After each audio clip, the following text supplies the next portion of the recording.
the internet in itself derives from a set of policies, principles, and standards.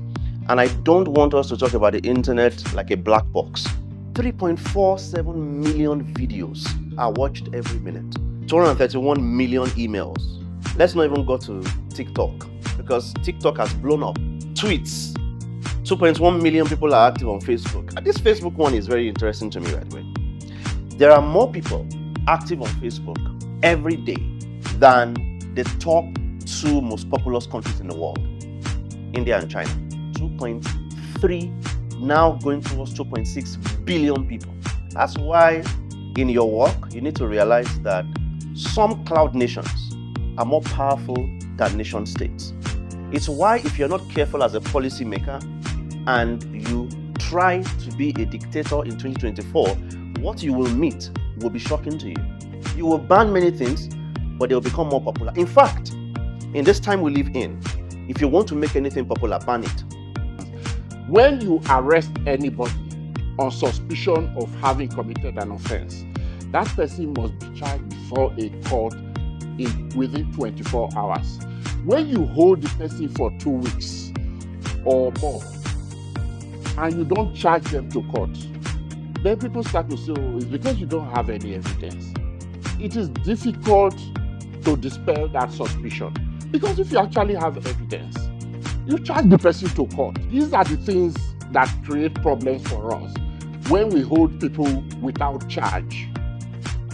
And then you potentially undermine the trial of people who may actually have committed crimes, because by the time you hold them unduly over a long period, a court will be forced to discharge them and say, oh, you didn't do what the Constitution provides. Because the truth is that oftentimes there are even those who are either enthusiasts or present themselves as experts on data protection would want to discuss data protection as if it only protects your personal data on digital platforms, and which is not true. If you have collected my personal data in hard copy form and you deal with it unlawfully, my right to personal data protects that, affect that situation, even though the collection or data processing didn't take place on digital platforms. So in criminal justice system, we use victim because that is what the criminal justice system requires. And the reason why it does require that is so that there can be a sort of like intensity when it comes to punishment, to show that somebody had been affected by the act of another that the law frowns against. So that person is a victim.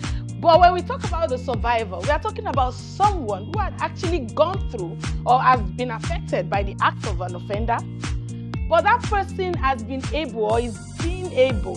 So it's a process. So when you use a survivor, it's a process. The person is going through some kind of resilience, some kind of empowerment, some kind of closure to get to where they can confidently, move past the horror. So we live in a world that we all know, this cliche now, that has changed.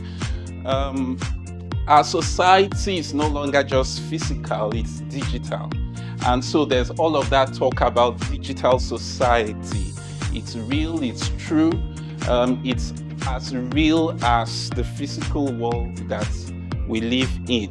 However, our roles as lawyers, law enforcement, prosecutors, amongst other things, is to maintain sanity in whatever space, including the digital space. Data breach is basically a breach of security of a data controller or processor, leading or likely to lead to accidental or unlawful destruction, loss, or alteration. The law says that within 72 hours of that breach happening, you should report to Nigeria Data Protection Commission. Now, what that does is that it makes you comply with the act, number one.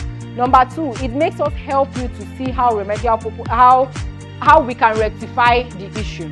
So it also helps us to identify, the weaknesses in your system to ensure that, okay, this is what happened, this is what you can do, and this is what you cannot do. Then it also helps us to help you upgrade your technical and organizational measures.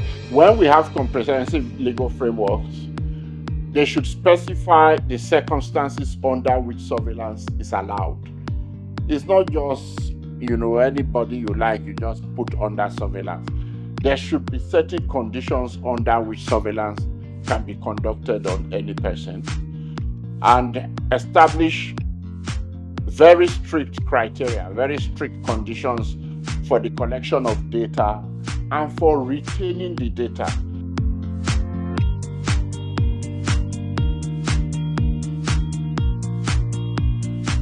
Now, whether you are in uniform or you are not, once you are out of your uniform, if you are walking on the street, nobody is going to say this is a policeman, this is a custom officer, this is a fire service. We're all Nigerians.